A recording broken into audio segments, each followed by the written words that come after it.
வணக்கம் ஃப்ரெண்ட்ஸ். இன்றைக்கி நம்ம வீடியோவில் என்ன பார்க்க போகிறோம்னாங்க, வாழைத்தண்டு தயிர் பச்சடி. வாங்க அது எப்படி செய்கிறதுன்னு வீடியோக்குள்ளே போய் பார்க்கலாம். வாழைத்தண்டு தயிர் பச்சடி செய்கிறதுக்கு நான் வாழைத்தண்டு பொடியை கட் பண்ணி தண்ணியில் போட்டு வச்சுருக்கேங்க. அடுப்பில் ஒரு கடாய் வச்சுருக்கேங்க.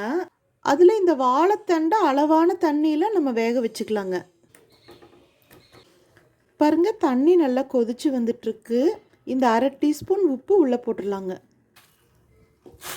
காய் வெந்துட்டுருக்கட்டுங்க. நம்ம அதுக்குள்ளே மிக்சியில் அரைக்க வேண்டியதெல்லாம் அரைச்சிக்கலாம். ஒரு கீத்து தேங்காய் எடுத்துக்கலாங்க. இந்த அளவுக்கு இஞ்சி எடுத்துக்கலாங்க.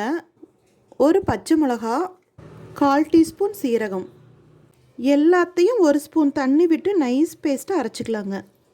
பாருங்கள், இந்த மாதிரி நம்ம அரைச்சி எடுத்துட்டோம். பாருங்கள், வாழைத்தண்டு 3/4 பதம் வெந்துருச்சு. நம்ம மிக்சியில் அடித்து வச்சுருக்கோம் இல்லைங்களே, இந்த தேங்காய் பச்சை மிளகா பேஸ்ட் அதை உள்ளே போட்டுடலாங்க. ஏற்கனவே நம்ம உப்பு போட்டுட்டோங்க. காரத்துக்காக தான் இந்த பச்சை மிளகா நம்ம அரைச்சிருக்கோம். மீதி இருக்கிற தண்ணியோடு சேர்ந்து வேகணுங்க. நல்லா கலந்து விட்டுக்கலாங்க. பாருங்கள், நல்லா தண்ணி சுண்டிருச்சு. இப்போ நம்ம அடுப்பை ஆஃப் பண்ணிடலாங்க. அடுப்பில் ஒரு தாளிப்பு கரண்டி வச்சுக்கலாங்க.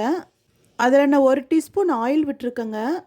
எண்ணெய் சூடானதும் 1/4 டீஸ்பூன் கடுகு போட்டு தாளிச்சுக்கலாங்க. ஒரு 5-6 கருவேப்பிலை தாளித்ததை இந்த வாழைத்தண்டில் கொட்டிடலாங்க.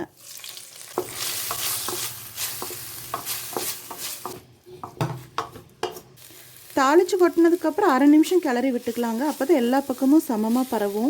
அடுப்பு ஆஃப் பண்ணிடலாங்க. நல்லா ஆறுனதுக்கப்புறம் நம்ம தயிர் மிக்ஸ் பண்ணிக்கலாம்.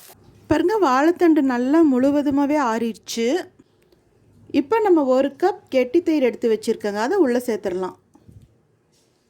நல்லா கலந்து விட்டுக்கலாங்க.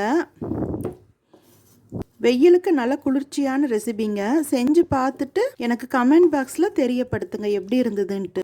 பாருங்கள், எல்லாமே ஃபைனலாக முடிச்சிட்டோம். கொஞ்சமாக கேரட் துருவல் போட்டுக்கலாங்க. மல்லித்தலை தூவி அலங்கரித்து பரிமாறலாங்க.